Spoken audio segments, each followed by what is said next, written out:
Good morning बच्चों, कैसे हो आप लोग? अच्छे होगे। सर आप कैसे हो? मैं भी बहुत अच्छा हूँ बच्चों।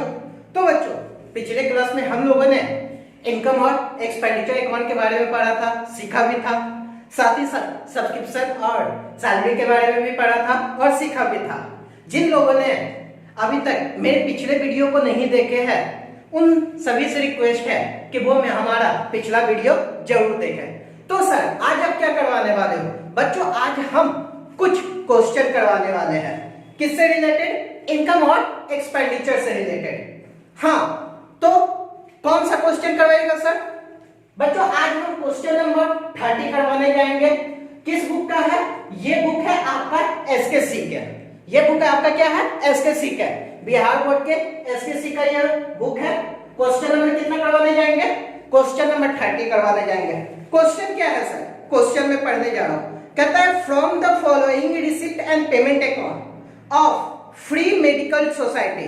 किसका दिया हुआ है? Receipt and payment account free medical society का दिया हुआ है फॉर द ईयर एंडेड 31 मार्च 2018। कब का दिया हुआ है? 31 मार्च 2018 का दिया हुआ है। कह रहा है prepare income and expenditure account for the year ended 31 मार्च 2018। कब का इनकम और एक्सपेंडिचर अकाउंट बनाने के लिए तैयार कहा रहा है? तो कह रहा है कि 31 मार्च 2018 का मेडिकल सोसाइटी का क्या बनाइए? इनकम और एक्सपेंडिचर अकाउंट। तो देखो बच्चों, मैंने कर दिया इनकम और expenditure account of medical society. कब का बनाने के लिए कहा जा रहा है? 31 मार्च 2018 को। फॉर्मेट तो आप लोगों को पता ही होगा बच्चों, हम लोगों ने पिछले क्लास में फॉर्मेट को क्या कर लिया था? आसानी वे में डिस्कस कर लिया था। तो अगर इनकम और एक्सपेंडिचर अकाउंट के फॉर्मेट के अंतर्गत देखोगे तो एक्सपेंडिचर मेरे लेफ्ट साइड आते हुए चले जाते हैं और इनकम हमारे राइट साइड आते हुए चले जाते हैं। क्वेश्चन क्या कहता है? कहता है रिसिप्ट एंड पेमेंट अकाउंट आपका दिया हुआ है 31 मार्च 2018 का। रिसिप्ट साइड सबसे पहला दिया हुआ है to cash in hand 7000 opening का दिया हुआ है। टू सब्सक्रिप्शन दिया हुआ है 50000 का। टू डोनेशन दिया हुआ है 14500 का। टू इंटरेस्ट और इन्वेस्टमेंट दिया हुआ है 7000 का। टू चैरिटी सो प्रोसीड्स कितने का दिया हुआ है? 10000 का। उसी प्रकार पेमेंट साइड आपका दिया हुआ है पेमेंट फॉर मेडिकल मेडिसिन 30000 का। फिर दिया हुआ है हॉनोरेरियम टू डॉक्टर, डॉक्टर को दिया गया 10000 का हॉनोरेरियम। फिर दिया हुआ है सैलरी। फिर दिया हुआ है सैलरी एक्सपेंसेस 500 रुपए का। इक्विपमेंट परचेज दिया हुआ है, चैरिटी सो एक्सपेंसेस दिया हुआ है और फिर बैलेंस दिया हुआ है कैश इन हैंड का साल के अंत का 4500 का। तो इस प्रकार से आपके ये क्या दिए हुए हैं? ये रिसिप्ट एंड पेमेंट अकाउंट दिए हुए हैं। सबसे पहले रिसिप्ट एंड पेमेंट अकाउंट के अंतर्गत कैश इन हैंड का बैलेंस दिया हुआ है। क्या कैश इन हैंड मेरा कभी भी इनकम और एक्सपेंडिचर अकाउंट में जाएगा? नहीं। क्यों नहीं जाएगा? क्योंकि कैश इन हैंड ऑलवेज मेरा एसेट होता है और एसेट का बैलेंस कभी भी इनकम और एक्सपेंडिचर अकाउंट में नहीं जाता है। इनकम और एक्सपेंडिचर अकाउंट में सिर्फ कौन से आइटम जाते हैं? मैंने कहा था इनकम जाएगा और एक्सपेंडिचर जाएगा। वो भी कौन सा इनकम? रेवेन्यू इनकम जाएगा और रेवेन्यू नेचर का एक्सपेंडिचर जाएगा। क्लियर बच्चों? हाँ सर, ये तो आप बता चुके हैं। तो यहाँ पर देखिए, क्या सब्सक्रिप्शन मेरा इनकम है? हाँ, सब्सक्रिप्शन मेरा इनकम है। तो यहाँ पर मैं क्या लिखूंगा? By subscription. कितने का मेरे को रिसिप्ट एंड पेमेंट अकाउंट में मिल रहा है? सर ये 50,000 रुपए का मिल रहा है। कितने का मिल रहा है? 50,000 का। क्या बच्चों इसका कुछ एडजस्टमेंट दिया हुआ है? हाँ सर, एडिशनल इंफॉर्मेशन में एडजस्टमेंट दिया हुआ है। 1/4/2017 का भी दिया हुआ है और 31/3/2018 का दिया हुआ है। 1/4/2017 का देने का मतलब क्या है कि ओपनिंग सब्सक्रिप्शन है और 31/3/2018 का देने का मतलब क्या है? ये क्लोजिंग सब्सक्रिप्शन है। तो कहता है सब्सक्रिप्शन अभी भी आउटस्टैंडिंग है। कब का? साल के अंत का 1000 का। साल के अंत के सब्सक्रिप्शन को हम लोग क्या करते हैं सर? साल के अंत के सब्सक्रिप्शन को हम लोग करते हैं ऐड। आउटस्टैंडिंग सब्सक्रिप्शन कब का दिया हुआ है? 31/3/18 का दिया हुआ है। कितने का दिया हुआ है? 1000 का। मैंने कहा था कि साल के अंत में अभी भी इतना सब्सक्रिप्शन मिलना बाकी है। इसका मतलब क्या है कि उतने से मेरा सब्सक्रिप्शन का अमाउंट क्या हो जाएगा? बढ़ जाएगा। यानी उस साल मेरा उतने से सब्सक्रिप्शन क्या होते हुए चले जाएंगे? इनकम मान लिया जाता है। चाहे आप पे करो या नहीं करो, आपको इतना से इनकम मानना पड़ेगा, इसलिए उसे शो करना होगा। कौन सा बेसिस के अंतर्गत? एक्यूरेट बेसिस के अंतर्गत। और साथ ही साथ आउटस्टैंडिंग सब्सक्रिप्शन साल के शुरू का भी दिया हुआ है। आउटस्टैंडिंग सब्सक्रिप्शन अगर साल के शुरू का दिया होगा तो ये क्या 50,000 में शामिल हो चुका चुका होगा? हाँ, अगर ये 50,000 में शामिल हो चुका होगा तो ये तो सब्सक्रिप्शन आपके पिछले साल का है, तो ये पिछले साल दिखना चाहिए कि इस साल। सर इस साल तो रिसीव कर लिए, रिसीव नहीं किया है बच्चों, ये इस साल तो है नहीं ना। नहीं सर जी, ये इस साल का नहीं, क्या करना होगा? ऐसे सब्सक्रिप्शन को हटाना होगा। चलिए बच्चों, आउटस्टैंडिंग सब्सक्रिप्शन कब का? 1/4/17 का कितना है? 500। इसे मैंने क्या कर दिया? लेस कर दिया। और देखते हैं क्या और भी सब्सक्रिप्शन से जुड़े हुए कोई आइटम है? हाँ सर जी, कहता है सब्सक्रिप्शन रिसीव इन एडवांस साल के अंत में 500, यानी कि साल के अंत में मैंने एडवांस में भी सब्सक्रिप्शन को क्या कर लिया है? रिसीव कर लिया। एडवांस का सब्सक्रिप्शन अगर आप रिसीव किए हो तो क्या ये इस साल का होगा? नहीं सर जी, ये इस साल का नहीं होगा। एडवांस का सब्सक्रिप्शन नेक्स्ट ईयर का मैंने इसी साल रिसीव कर लिया। ये नेक्स्ट ईयर का सब्सक्रिप्शन अगर मैंने इसी साल रिसीव कर लिया तो ये सब्सक्रिप्शन तो अगले साल दिखना चाहिए। क्या इस साल दिखना चाहिए? नहीं सर जी, ये तो इस साल इसमें दिख रहा होगा। हाँ, क्या करना होगा बच्चों? सर एडवांस सब्सक्रिप्शन को आपको लेस करना होगा। फिर से हम क्या कर देंगे? लेस एडवांस सब्सक्रिप्शन कब का है? नेक्स्ट ईयर का है। कितना मैंने रिसीव कर लिया है? 500 रिसीव कर लिया है। तो अब देखिए 50,000 और 1,000 ऐड 51,000 में 500 चले गए, यानी फिर से आपके कितने हो जाएंगे? 50,000 हो जाएंगे। तो इस प्रकार से ये सब्सक्रिप्शन आपके इस साल आपके एक्चुअल में कितने के हैं? 50,000 के। क्लियर है बच्चों? हाँ सर जी। अब आगे देखते हैं सब्सक्रिप्शन के बाद डोनेशन। डोनेशन के बारे में क्या कोई इंफॉर्मेशन दे रखा है? हाँ, डोनेशन के बारे में इंफॉर्मेशन दे रखा है कि donation should be treated as income, यानी डोनेशन को क्या मान लीजिए? इनकम मान लीजिए। बाय डोनेशन, बाय डोनेशन कितना है? 14,500। तब आपके मन में एक बातें आएगी, सर अगर ये पॉइंट नहीं लिखता तो बच्चों यहां पर आपको ये देखना होता कि डोनेशन आपके स्पेशल आप मानोगे या जनरल मानोगे। अगर स्पेशल मानोगे डोनेशन को तो आप स्पेशल की तरह ट्रीट करना, अगर आप इसे जनरल मानोगे तो जनरल की तरह ट्रीट करना। बशर्ते जब ये बना लोगे तो आप नीचे में इसका नोट दे देना कि इंफॉर्मेशन नहीं देने के कारण मैंने डोनेशन को क्या मान लिया? जनरल या स्पेशल मान लिया। क्लियर है बच्चों? हाँ सर जी। आगे फिर चलते हैं। आगे कहता है इंटरेस्ट ऑन इन्वेस्टमेंट। मैंने मार्केट में इन्वेस्टमेंट किया, उससे मुझे इंटरेस्ट मिला, क्या ये रेवेन्यू नेचर का है? हाँ सर जी, मेरे मार्केट में पैसे रेगुलर यूज होते हैं, उसके बदले में जो मुझे इंटरेस्ट मिलता है वो सर्विस चार्ज के रूप में मुझे मिलता है। और जब सर्विस चार्ज के रूप में मुझे मिलता है तो ये इंटरेस्ट मेरा कौन से नेचर का होगा? ये इंटरेस्ट मेरा रेवेन्यू नेचर का इनकम होगा। अगर रेवेन्यू नेचर का इनकम है तो यहाँ पर क्या हम इसे शो करेंगे? हाँ सर जी, क्या लिखेंगे? इंटरेस्ट ऑन इन्वेस्टमेंट कितने का है? तो ये है आपके 7,000 के, ये है आपके 7,000 के। उसी प्रकार नेक्स्ट आइटम दे रहा है चैरिटी शो प्रोसीड्स, यानी मैंने चैरिटी के लिए मैंने कोई चैरिटी शो किया और इससे मुझे 10,000 रुपए का क्या मिल चुका है? इनकम मिल चुका है। मेरे को बताइएगा क्या ये रेवेन्यू नेचर का होगा या कैपिटल नेचर का होगा? अच्छा, चैरिटी का काम तो हम हमेशा करते रहते होंगे, हमेशा शो करते रहते होंगे। जब ऐसे काम करते रहते होंगे तो ये रेकरिंग नेचर का है, और रेकरिंग नेचर का ऑलवेज मेरा क्या माना जाता है? रेकरिंग नेचर का ऑलवेज मेरा रेवेन्यू माना जाता है। जब रेकरिंग नेचर का ऑलवेज मेरा रेवेन्यू माना जाता है तो इसे हम कहां दिखाएंगे?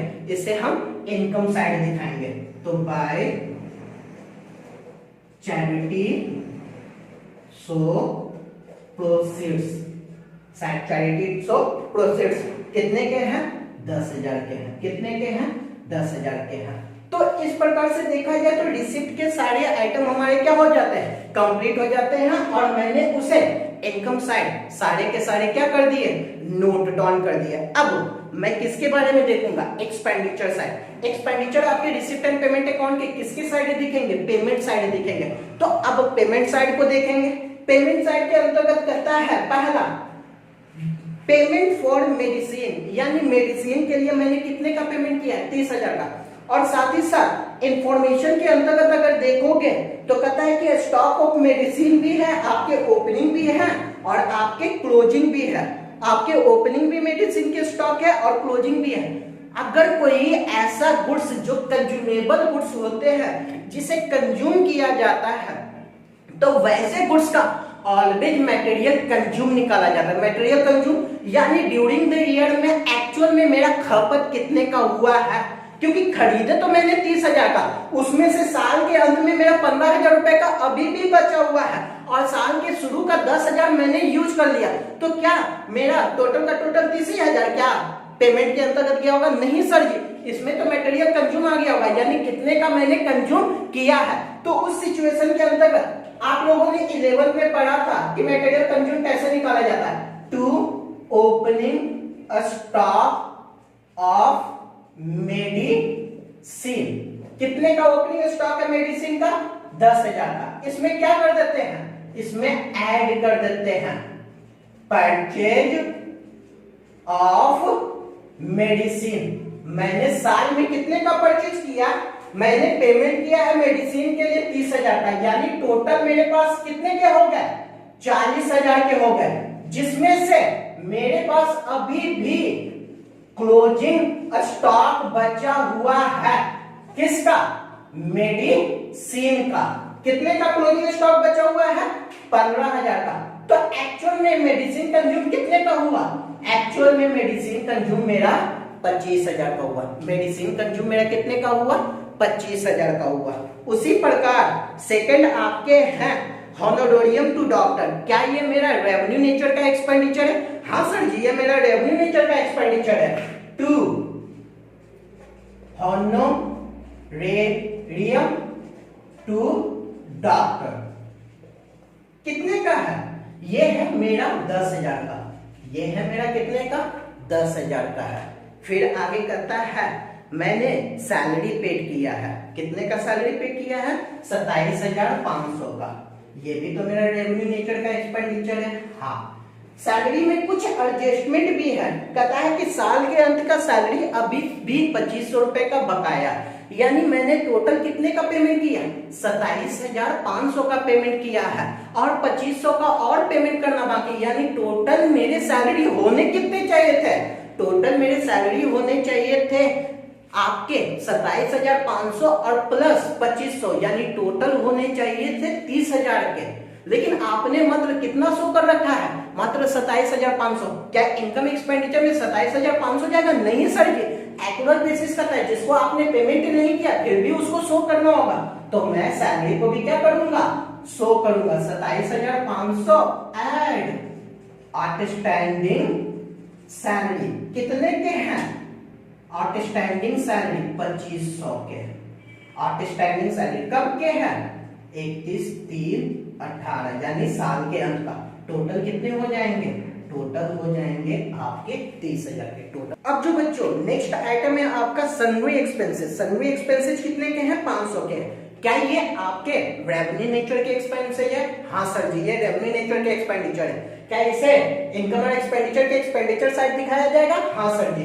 तो अब आते हैं टू सन्ड्री एक्सपेंसेस। कितने के हैं? ये है आपके 500 के। ये कितने के हैं? ये है आपके 500 के। फिर आगे है नेक्स्ट आइटम इक्विपमेंट परचेज। मेरे को बताइएगा, इक्विपमेंट को मैंने खरीदा है, यानी मेरा मेडिकल सोसाइटी है और मेडिकल सोसाइटी के अंतर्गत मैंने कुछ मेडिकल से रिलेटेड इक्विपमेंट को परचेज किया है। मेरे को बताइएगा, क्या ये कैपिटल नेचर का है कि रेवेन्यू नेचर का? सर ये मेडिकल इक्विपमेंट अगर होंगे तो जाहिर सी बात है ये तो मेरे एसेट हो जाएंगे। एसेट होने का मतलब क्या है कि ये कैपिटल नेचर के हो जाएंगे। और कैपिटल नेचर के कभी भी क्या इनकम और एक्सपेंडिचर अकाउंट में आते हैं? नहीं, कभी भी इनकम और एक्सपेंडिचर अकाउंट में नहीं आते हैं। तो क्या जो मैंने इक्विपमेंट परचेज किया है क्या यहाँ पर आएंगे? क्या उसका ट्रीटमेंट होगा? नहीं सर जी, उसका ट्रीटमेंट नहीं होगा। नेक्स्ट है मेरा चैरिटी शो एक्सपेंसेस। क्योंकि अगर चैरिटी शो के अंतर्गत मैंने कुछ रिसीप्ट किए, मैंने कुछ प्रोसीड्स किए, तो वो मेरा इनकम है और इसके लिए अगर मेरे कोई खर्चे होंगे तो क्या वो मेरा रेवेन्यू नेचर का खर्चा होगा या नहीं होगा? हाँ सर जी, ये रेवेन्यू नेचर का खर्चा होगा। तो क्या इसे एक्सपेंडिचर साइड लिखूंगा? हाँ सर जी। क्या लिखूंगा? चैरिटी सो एक्सपेंसेज, कितने रुपए का? चैरिटी सो एक्सपेंसेज है आपके 1000 रुपए के, 1000 रुपए का। और उसके बाद लास्ट में है कैश इन हैंड। क्या कैश इन हैंड का ट्रीटमेंट किया जाएगा इनकम एक्सपेंस? नहीं सर, वो तो एसेट है, और एसेट का ट्रीटमेंट कहाँ किया जाएगा? बैलेंस शीट में किया जाएगा। इस प्रकार से देखा जाए बच्चों तो ये हमारे इनकम और एक्सपेंडिचर अकाउंट के कुछ, ये इनकम एक्सपेंडिचर अकाउंट के क्वेश्चन है। अब इसके अंतर्गत हम इसे क्या देखेंगे? अब इसके देखेंगे कि क्या मेरा इनकम एक्सीड हुआ है या मेरा एक्सपेंसेस एक्सीड हुआ है, क्योंकि इनकम और एक्सपेंडिचर के अंतर्गत या तो मेरा सरप्लस आएगा या तो मेरा डिफिसिट आएगा। अगर देखा जाए तो 50,000, 14,500, 7,000 और 10,000, यहाँ 25,000, 10,000, 30,000 और मात्र 1,500 है। तो लग रहा है कि इनकम ज्यादा है, तो हमारे क्या हो जाएंगे? हमारे हो जाएंगे सरप्लस। क्या हो जाएंगे? सरप्लस। कितने हो जाएंगे? तो बच्चों ये आप लोग क्या करते हुए चले जाओ, कैलकुलेट करते हुए चले जाओ। 50, 10, 60, 60, 10, 70, 70 और 4, 7, 4, 11 है या नहीं? 70 और 11, 81, 81,500। क्योंकि मेरा इनकम साइड कितने का है? 81,500। एक्सपेंडिचर साइड कितने का है? 30, 10, 40, 20, 60, 5, 65, 66,500। यानी 81,500 में मेरे कितने चले जाएंगे? 66,500। बचेंगे कितने? यानी 15,000। तो मेरा सरप्लस कितने का हो जाएगा बच्चों? मेरा सरप्लस 15,000 का हो जाएगा। मेरा सरप्लस कितने का हो जाएगा? 15,000 का हो जाएगा। तो इस प्रकार से देखा जाए तो ये हमारे क्वेश्चन थे, कुछ क्वेश्चन थे जो इनकम एक्सपेंडिचर के हैं। हम इसके बेस के आधार पर बच्चों आप लोग क्वेश्चन को आसानी से सॉल्व कर सकते हो। अगर इसके बावजूद भी अगर बच्चों आप लोगों को कुछ प्रॉब्लम होते हैं तो आप मुझे कमेंट्स करके क्वेश्चन पूछ सकते हैं और हम आपका जवाब जरूर देंगे। तो बच्चों आज के लिए ये इनकम और एक्सपेंडिचर अकाउंट यहाँ पर क्या हो जाते हैं? कंप्लीट हो जाते हैं। क्लियर है?